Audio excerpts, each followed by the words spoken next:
In this video, we dive into the mysterious world where mysticism meets the forbidden, Kabbalah and black magic. For centuries, seekers of truth have turned to Kabbalah to uncover divine secrets, while others twisted its wisdom into dark rituals of power and control. What separates sacred knowledge from dangerous sorcery? How did Jewish mystics, magicians, and occultists interpret the same symbols so differently?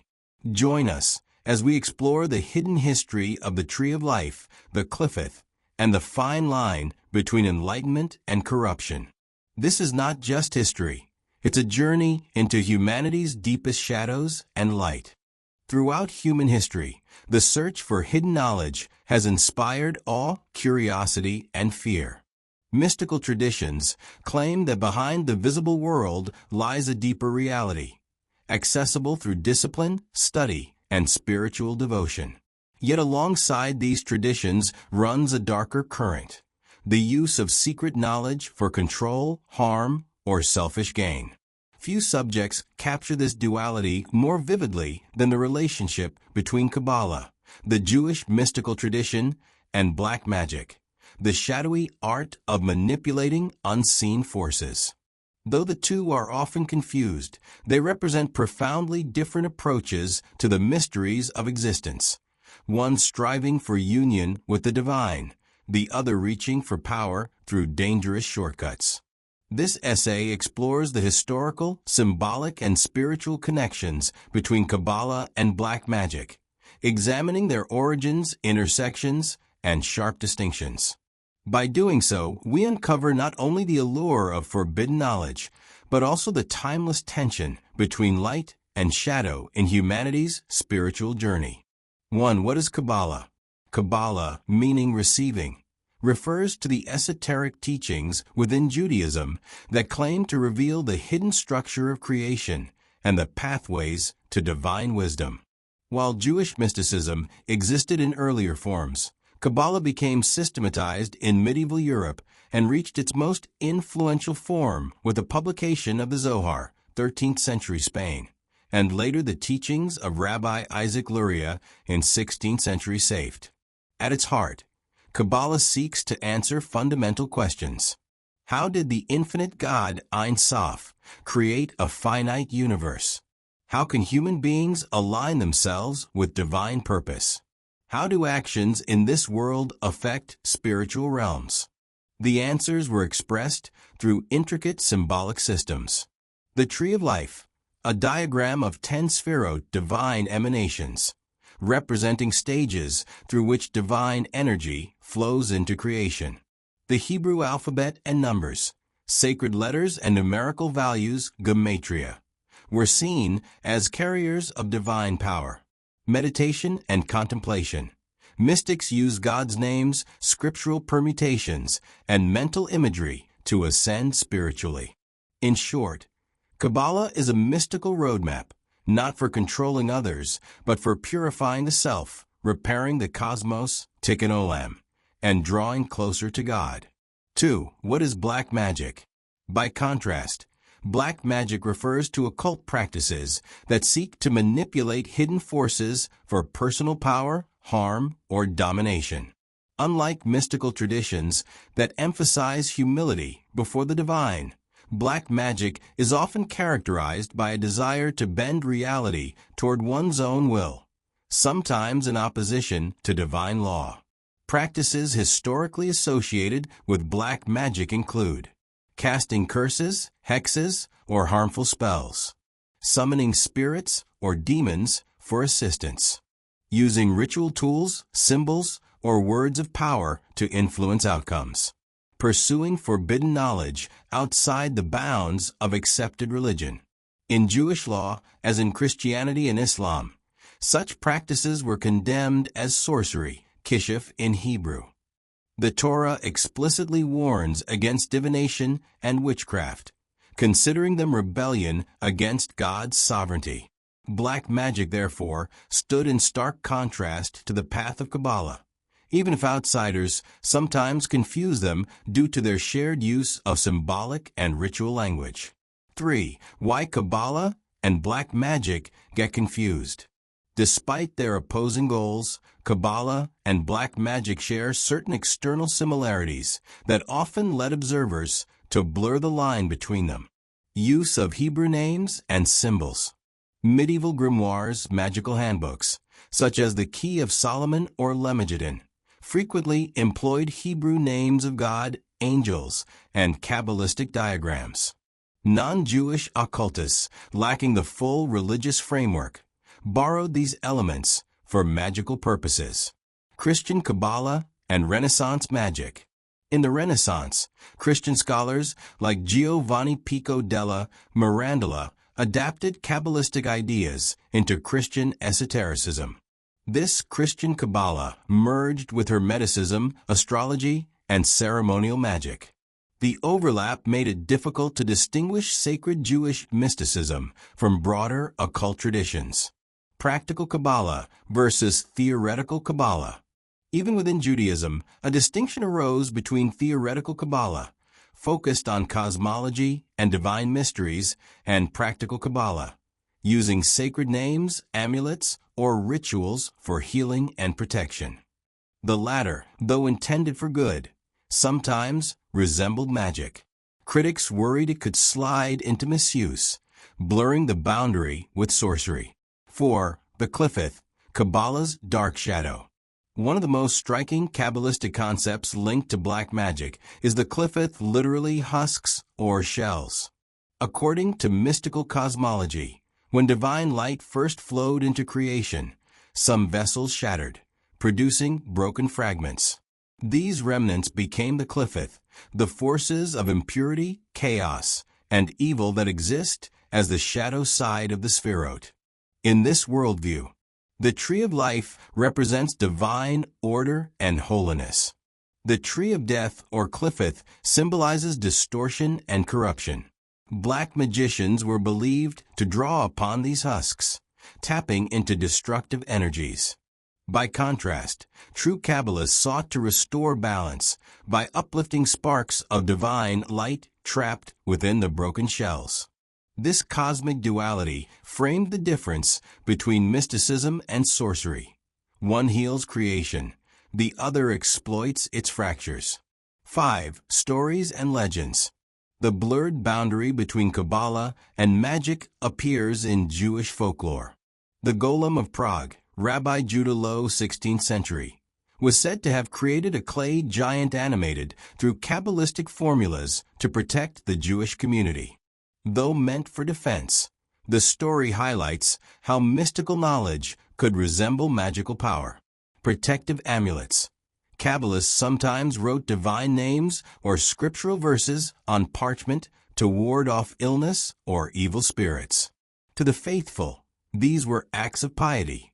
To outsiders, they looked like spells. The Maggid of Mezrich.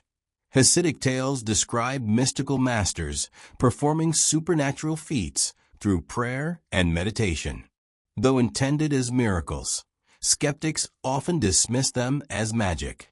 These stories demonstrate the fine line between wonder-working born of faith and the suspicion of sorcery. 6. Kabbalah versus black magic. Core differences. Despite surface similarities, their purposes and consequences diverge sharply. Kabbalah, black magic, seeks union with God Ein Sof, seeks control over forces or people.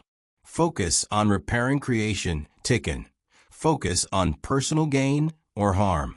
Uses divine names reverently, uses divine/demonic names manipulatively.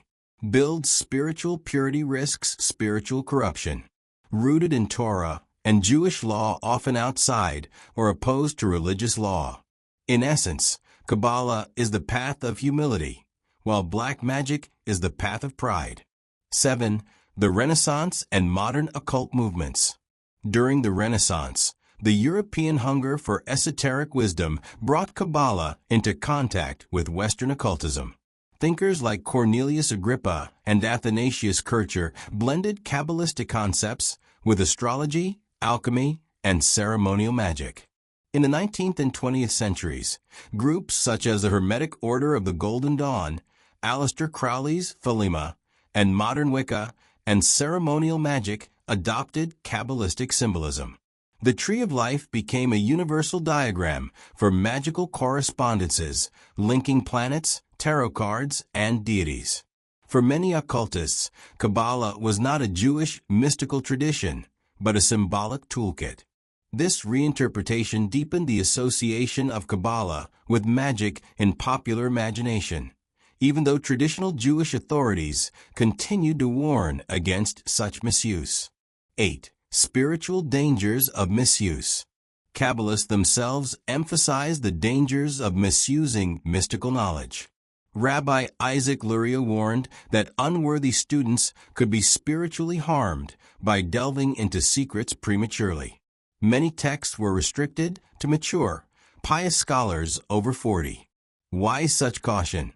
Because seeking power without spiritual preparation opens the soul to distortion. Mystical knowledge magnifies intention. If used selfishly, it accelerates corruption. This is precisely why black magic is viewed as dangerous, not merely because it is forbidden, but because it draws the practitioner into the shadow realms of the Qliphoth, leading to obsession, moral decay, and spiritual ruin. Contemporary reflections. Kabbalah and black magic in the modern world. The tension between mystical wisdom and forbidden sorcery is not only a matter of ancient history. In today's world, Kabbalah and black magic have both undergone transformations, emerging in new guises that reflect the anxieties, desires, and curiosities of contemporary culture. Once confined to secretive circles of rabbis, mystics, and occultists, these traditions now circulate through celebrity lifestyles, New Age bookstores, online communities, and mass media. The line between sacred wisdom and sensationalism, between spiritual empowerment and dangerous manipulation, is blurrier than ever. This essay explores how Kabbalah and black magic are understood, marketed, and practiced in the modern world. It examines pop Kabbalah and its commodification, the rise of modern occult and neo-pagan movements, the role of internet subcultures, and the deeper question of why humanity remains so fascinated by both light and shadow. 1. The rise of pop Kabbalah. One of the most striking developments in recent decades has been the rise of what critics call pop Kabbalah, a simplified, highly commercialized version of Jewish mysticism.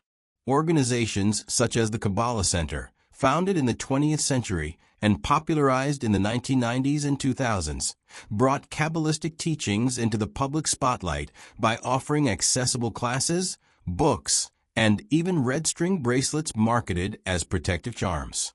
Celebrity endorsement. Pop Kabbalah gained enormous traction when celebrities like Madonna, Ashton Kutcher, Britney Spears, and others were seen publicly endorsing it. For many of these figures, the appeal lay not in traditional Jewish devotion, but in the promise of personal empowerment, spiritual energy, and universal wisdom. This association with celebrity culture simultaneously raised the profile of Kabbalah and fueled criticism that the tradition was being watered down into a consumer product. Critiques of simplification. Traditional Jewish scholars often criticize pop Kabbalah for stripping the tradition of its roots in Torah study, Hebrew literacy, and rabbinic discipline. Instead of years of preparation and ethical development, students are offered quick lessons in spiritual energy or secrets of the universe. Critics argue this amounts to spiritual fast food, easily consumed but lacking nourishment. Yet a gateway? On the other hand, some defenders note that pop Kabbalah, however commercialized, introduces seekers to the idea that ancient wisdom exists and that spirituality can go deeper than materialism. For some, the glossy entry point leads to genuine study later. The tension between accessibility and authenticity mirrors the broader struggle of religious traditions in a consumer-driven age. 2. Black magic in the age of the occult revival. While Kabbalah was being simplified and commodified, black magic and occult practices underwent their own revival in modern times. The occult explosion. Beginning in the late 19th century, groups like the Hermetic Order of the Golden Dawn, Aleister Crowley's Thelema, and later Wicca and neo-paganism incorporated Kabbalistic symbols into their magical systems. By the late 20th century, this trend expanded into popular culture. Tarot decks, astrology, spellbooks, and rituals became widely available to anyone curious. Kabbalistic symbols in magic. The Tree of Life, originally a sacred Jewish diagram, became a universal map of occult correspondences, linking astrological planets, alchemical metals, tarot cards, and even psychological archetypes. In magical handbooks, Hebrew divine names were invoked alongside pagan gods, angelic hierarchies, and planetary spirits. For many modern magicians, Kabbalah was not a religious path, but a toolkit, a way of structuring magical practice. Black magic as rebellion. In contrast to Kabbalah's emphasis on humility before the divine, black magic in its modern form often celebrates individual willpower and rebellion against authority. Figures like Aleister Crowley championed the motto, "Do what thou wilt," positioning magic as liberation from moral and religious constraint. This ethos appealed to those who felt constrained by traditional faiths and sought empowerment outside mainstream norms. 3. Neo-paganism and syncretism. Another modern development is the neo-pagan revival, which began in the mid-20th century and has grown into a global movement. Wiccans, Druids, and other neo-pagans frequently adopt symbols and techniques from Kabbalah, blending them with Celtic, Norse, or Greco-Roman traditions. This syncretism reflects the eclectic spiritual marketplace of today. Seekers draw from multiple traditions, constructing personalized paths that combine rituals, deities, and symbols from around the world. For some, the Kabbalistic Tree of Life becomes a framework for understanding the cycles of nature or the energies of the human psyche. Critics argue that this blending risks cultural appropriation, detaching sacred traditions from their context. Yet for practitioners, the blending often feels like a celebration of universal wisdom, a sign that humanity's spiritual heritage belongs to everyone. 4. The Internet and digital subcultures. In the digital age, both Kabbalah and black magic have found new homes in online communities, social media, and digital subcultures. Witch talk and Instagram occultism. Platforms like TikTok and Instagram have given rise to hashtags such as #WitchTalk, where young practitioners share spells, rituals, and aesthetic imagery of magic. Black candles, tarot decks, and protective charms circulate alongside memes and tutorials. Many of these users incorporate fragments of Kabbalah, often stripped to their Jewish roots, into broader practices of energy work or manifestation. Online courses and forums. The Internet also democratizes access to Kabbalistic texts and commentaries, once available only in rabbinic libraries. At the same time, it hosts forums where self-proclaimed magicians exchange rituals, some of which borrow heavily from Jewish mysticism.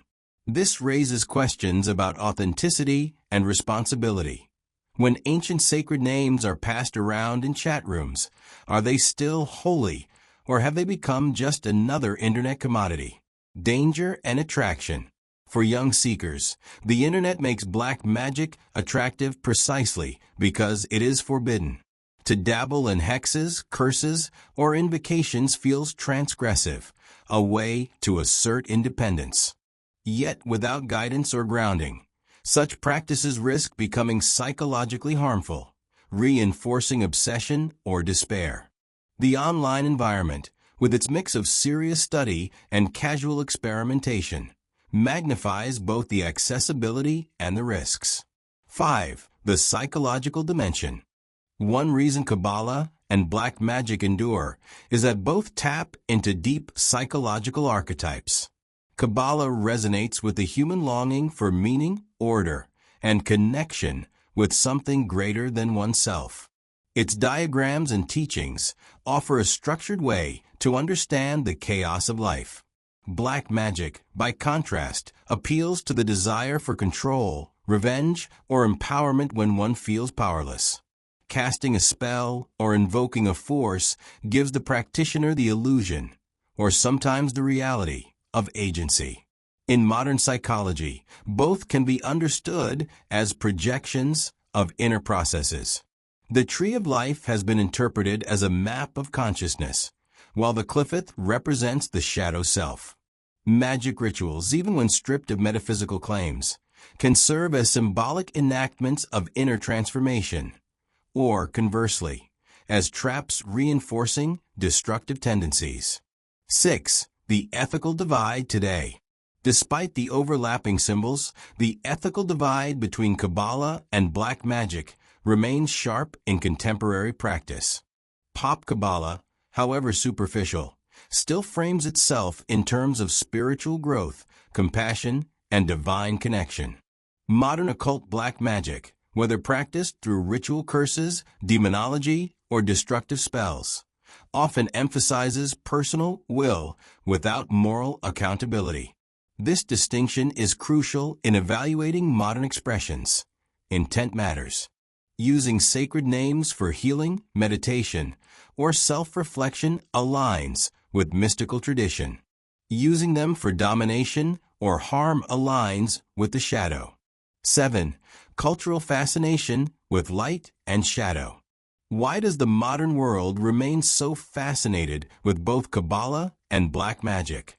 Part of the answer lies in the cultural moment we inhabit. In an age of scientific rationalism, mystical and magical traditions offer a sense of mystery and transcendence. In an era of disempowerment, magic promises control and agency. In a fragmented society, Kabbalah offers a holistic vision of order and unity. Popular culture reflects this fascination. Films, novels, and television shows regularly draw on Kabbalistic or magical imagery, from fantasy epics to horror stories. The Tree of Life appears in video games. The battle between light and dark magic animates countless plots. These cultural products mirror our ongoing struggle to navigate the tension between sacred wisdom and dangerous temptation. 8. Toward responsible engagement. As both Kabbalah and black magic continue to spread in modern guises, the challenge is not to suppress curiosity, but to encourage responsible engagement. For seekers drawn to Kabbalah, this means respecting its Jewish roots, studying its ethical teachings, and avoiding the lure of quick-fix spirituality. For those curious about magic, it means recognizing the psychological and ethical consequences of ritual practices, and discerning between symbolic self-exploration and harmful manipulation. The goal is not to deny humanity's hunger for mystery, but to channel it toward paths that heal rather than harm, that uplift rather than corrupt. In today's world, Kabbalah and black magic appear in new guises. One is marketed in glossy, celebrity-driven packages, promising empowerment while risking oversimplification. The other thrives in occult revivals, neo-pagan syncretism, and digital subcultures, offering rebellion and power while flirting with danger. Both reveal the timeless human quest for hidden knowledge, but they diverge in purpose, one seeking communion with the divine, the other reaching for control through shadowy forces. The enduring challenge is to recognize this difference. Mystical wisdom becomes dangerous when stripped of its ethical foundation, just as curiosity turns destructive when it pursues power without responsibility. In the age of pop spirituality and internet magic, the choice between light and we've seen how Kabbalah seeks divine union, while black magic bends hidden forces for control, revealing both the light of mysticism and the shadows of manipulation. The same symbols that open paths to wisdom can also lead to danger when misused. What matters most is intention, whether to heal, uplift, and connect with the infinite, or to dominate and corrupt.